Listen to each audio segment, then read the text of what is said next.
Nobody tells you this, but your 20s are mostly about money. Not in the way you think.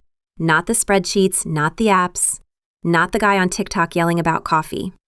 It's the quiet stuff. The way your stomach drops when rent is due. The way your group chat picks a restaurant and you do the math under the table.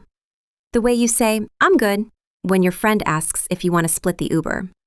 Money in your 20s isn't a subject, it's a weather system. It sits in your texts. It sits in your dating life. It sits in the way you talk to your mom on Sunday. And here's the weird part. Nobody really teaches you any of this. Your school taught you the Pythagorean theorem. Your parents taught you to say please. The internet taught you 12 ways to manifest a Tesla. None of that helps when you're standing in Trader Joe's deciding if frozen dumplings count as dinner. So this isn't a lecture. There's no checklist, no homework. No guy in a blazer pointing at a chart. This is just the stuff nobody actually tells you. The little stuff that quietly runs your whole life. Your first paycheck might be small, but what you build around it isn't. We're going to walk through the things your 20s are secretly trying to teach you. The stuff you'll laugh about at 32.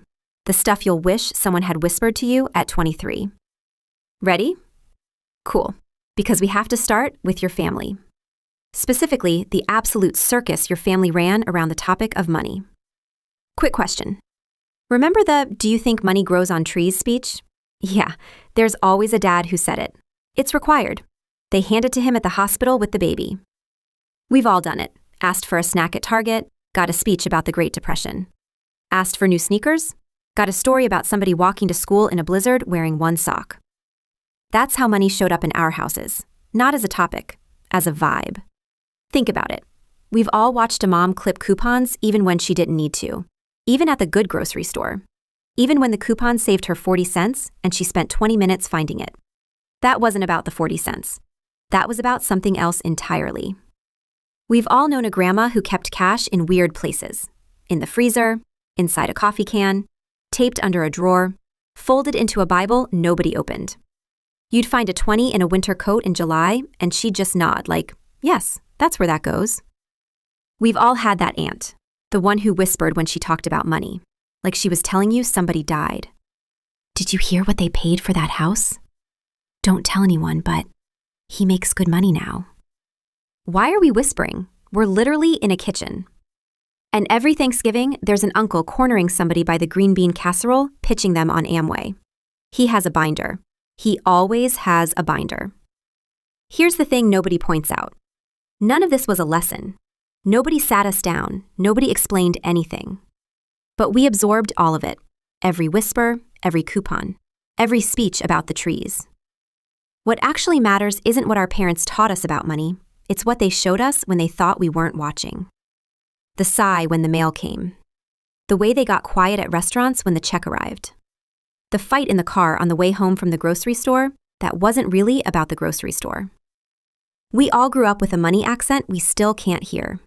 We're walking around as full-grown adults, running on rules nobody ever said out loud. Rules a grandma made up in 1967. And the first step isn't fixing it. The first step is just noticing it. Just going, oh, that's why I feel weird buying myself a sandwich. Okay, so your family handed you a script. But here's the part that gets weird. You're writing a new one right now, and you're not even noticing. You said something to a friend last week, something small, and halfway through the sentence you heard it. That was your mom. That was her exact phrase. The one you swore at 14 you would never, ever say. And it just fell out of your mouth like it lived there. Here's what nobody tells you about your 20s. You're not deciding who you'll be. You're stacking it. One tiny choice, then another, then the same one tomorrow, and the day after that. And 4 years go by. Think about 7:14 in the morning, the snooze button moment. You either hit it or you don't. Feels like nothing. Feels like a tiny shrug of a decision. But you've made that same decision the same way for 2 years, maybe 3. That's not a moment, that's a person. Think about you at 11 p.m. on a Tuesday. Hoodie, cereal over the sink, phone propped against the faucet. Nobody's clapping, nobody's watching, nobody's posting it. That's the version of you that's actually being built. Not the LinkedIn one, not the Instagram one, the cereal over the sink one. What actually matters in your 20s isn't who you want to be. It's who you're slowly becoming when nobody's clapping. Picture her, 15 years from now, 35, sitting on a couch somewhere quiet, the dishwasher humming, the dog asleep on her feet. She's thinking about you, the you right now, and she's deciding if she likes who she turned into. She's not mad, she's just curious. You become your defaults, not your goals, not your vision board, not the Sunday night promise you made yourself about Monday. Your defaults, the thing you do when you're tired, the thing you reach for when you're sad, the way you stand in the kitchen. Which, by the way, is exactly the way your dad stands in the kitchen. Sorry, you're him now. It happened while you weren't looking. So your defaults aren't built alone. They're built in a group chat, with 17 unread messages and 1 unresolved Venmo. Quick scene, you're in the Costco parking lot. 4 of you went in. Now you're trying to split a cart that has rotisserie chicken, paper towels, 1 weirdly large bag of mango, and a TV someone kind of agreed to. The math is not mathing. Somebody pulls out a calculator. Somebody else says, just Venmo me whenever. Famously, that never happens. We've all gotten a Venmo request 3 weeks late for $3.50 with a single fire emoji and no context. You don't remember what it's for. You pay it anyway, because confrontation is more expensive than $3.50. We've all had the friend who forgot their wallet, every time, for years, like it was a personality trait. We've all done brunch math where everybody got avocado toast, and somehow you got water and a coffee, and somehow you owe $26. Mysterious, truly. We've all split an Uber 5 ways, where one person got dropped off first, and nobody could figure out the fair way to charge them. So we just split it even, and quietly resented the dropped-off friend for 2 days. Here's the thing nobody points out. You don't copy your friends on purpose, you just kind of drift into their normal. If everyone you know picks the $80 dinner spot, that becomes Tuesday. If everyone you know drives a paid-off 2012 Camry, that becomes a flex. What actually matters isn't your budget, it's the 5 people you split everything with. Your group chat is writing your financial life, quietly, in the background, while you're picking an emoji. You don't pick a budget, you pick a group chat. And if you're wondering which friend in your group is the financial chaos agent, bad news. If you can't tell, it's you. Sorry. Open Venmo. Okay, step out of the group chat for a second. Back to just you. Because we all did something with our first real paycheck, and it was almost always a little bit dumb. You DoorDashed every day for a week because I work hard. You tipped huge. You felt like a CEO. The CEO of ordering Chipotle to a desk 3 feet from a kitchen. We've all bought an Apple Watch we did not need. We've all bought AirPods that fell in a toilet within 2 weeks. Rest in peace, little guy. We've all bought a professional outfit at Express or J.Crew. Wore it twice. It still lives in the back of the closet with the tag tucked in. We've all bought face wash at a CVS at 11 p.m. because we deserve it. $40 for a small bottle that we used once. We've all bought a houseplant we killed in a month. We've all signed up for a meal kit and used it 3 times. We've all done that one $200 night out we can still describe in detail. The bar, the shot, the cab home, the receipt that haunts our inbox. Here's the part nobody says out loud. We weren't actually buying the AirPods, or the watch, or the toast. What actually matters isn't what we bought. It's what we were trying to feel when we bought it. I made it. I'm an adult now. Someone finally pays me. I get to be the one who chooses. That's what the receipt was really for. It wasn't stupid. It was the first time you got to be the one making the call. Nobody was asking you. Nobody was approving it. You just clicked buy, and the thing showed up at your door with your name on it. That matters, even if the thing was dumb. Your first paycheck wasn't a paycheck. It was permission. Also, the Apple Watch is in a drawer now, next to the meal kit coupon and 1 dead AirPod.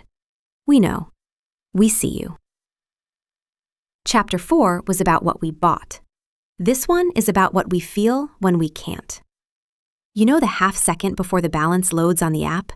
That little pause, where you're already bracing. That's not a number, that's a feeling, and it lives in your stomach before your eyes even see it.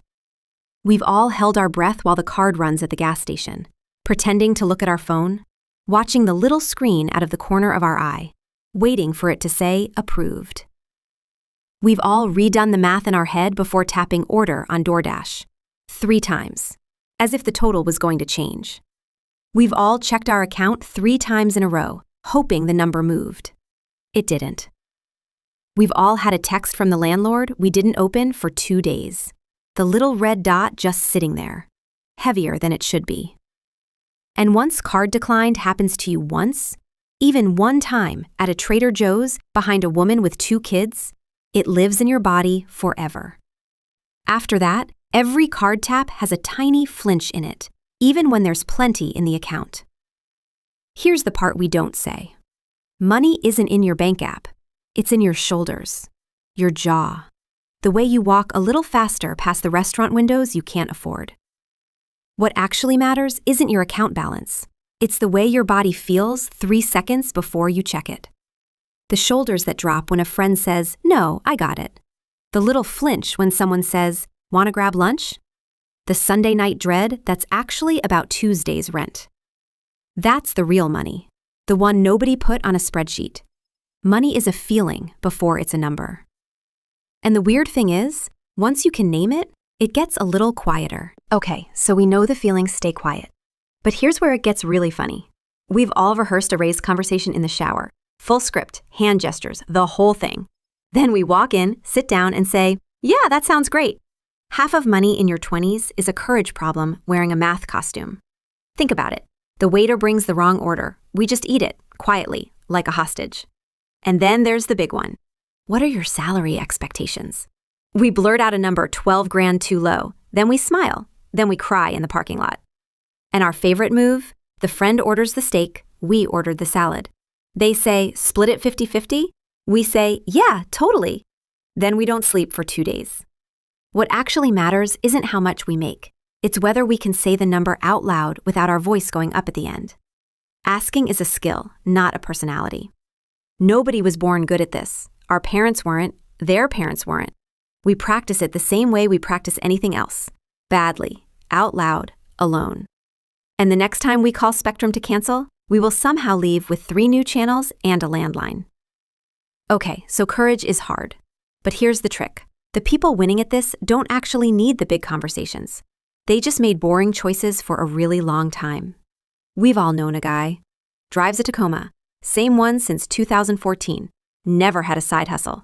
Never posted a single thing online. Wears the same fleece every Thanksgiving. Quietly owns 3 rental houses. We thought he was just a guy who really liked his truck. Or the coworker. Drives a 2012 Camry, brings lunch in a Tupperware, talks about her dog a lot. She paid off her house at 34. We didn't know because she never told anyone. Then there's the couple in their 50s. Never had the big vacations, never had the nicest house, drove minivans forever. Now they travel 6 months a year. They send postcards from Portugal. And there's always one kid from high school. Took an unsexy insurance job at 22. Never made it a personality. Works 32 hours a week, has 3 kids, already paid off the car. What actually matters isn't what looks successful at 25. It's what's quietly working at 45. Boring isn't a lack of ambition. Boring is patience in a flannel shirt. The boring person puts a little away every month for 20 years. The loud person tries to time the perfect moment for 20 years. One of them ends up with a lake house. Guess which?